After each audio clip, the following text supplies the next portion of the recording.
Hello, my name is Jorge Munoz, and this video is part of my final project of a class in logic and epistemology.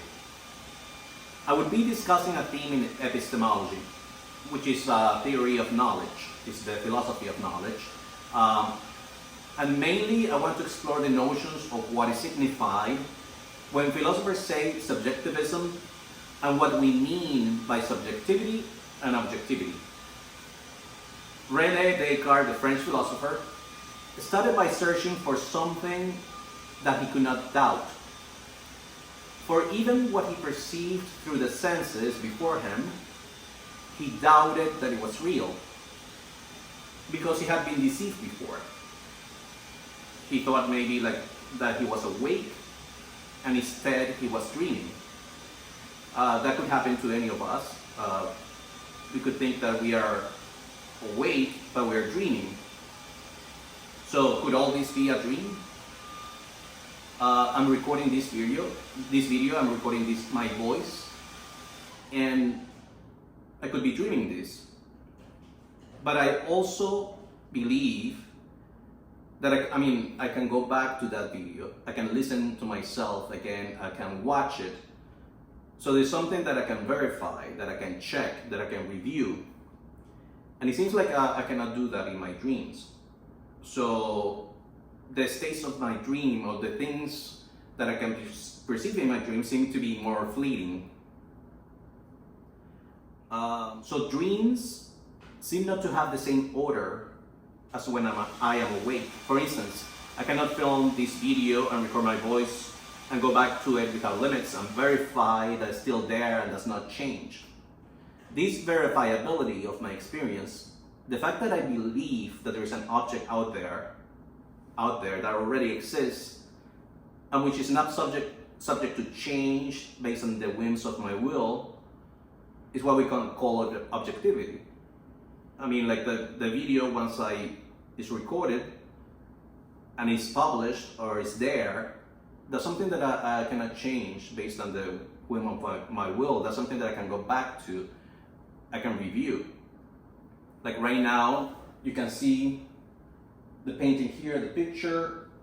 There's a number of concentric circles here, which I can go back to and count and see. So it seems like in my dream, the dreams are in a way so that you don't have that orderly nature.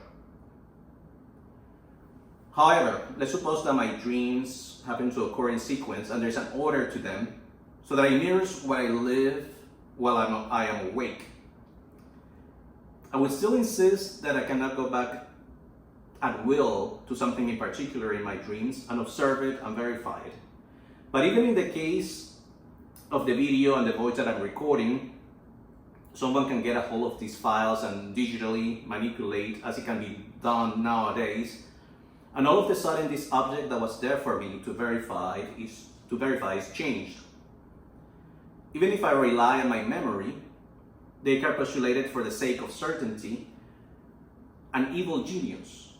And that evil genius who's there to deceive me, and plus my memory can also betray me.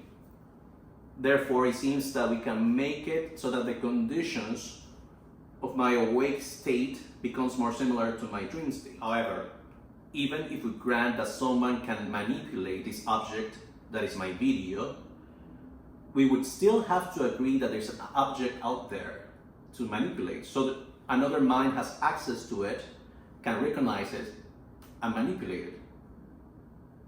So there's a belief that something can be objectively perceived by other minds, and which is not only subject to my own mind and will. This is the point at which Descartes declares his famous cogito ergo sum, that is, I am, I exist, even as I am being deceived. And this is so clear and is such an immediate experience in my own awareness that I cannot doubt it. Even if I doubt, I still exist. Even if I feel some kind of emotion, or I generate that thought through my imagination, or if I perceive something, anything that I feel or think or perceive is considered by Descartes as a thought, as an idea. So I exist.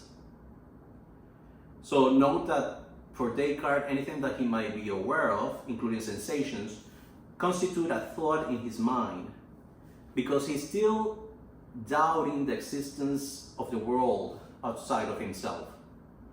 So even if he's in pain, he can say, I am in pain, therefore I am. Because pain is a cogito, it's a thought, in a sense, it's a thought for my own awareness. Thus everything that I am aware of is an idea or thought in my mind. I can only know those things that present themselves as ideas in my own mind. The British philosopher John Locke used this idea that everything that is in my mind, everything that I perceive, all thoughts, are ideas. So for him, having ideas and perception were the same thing. So the contents of my idea and what is perceived in those ideas are the same thing. It is surprising then that John Locke makes a distinction between primary qualities and secondary qualities when it comes to ideas of perception. And he thinks like primary qualities, like extension, motion,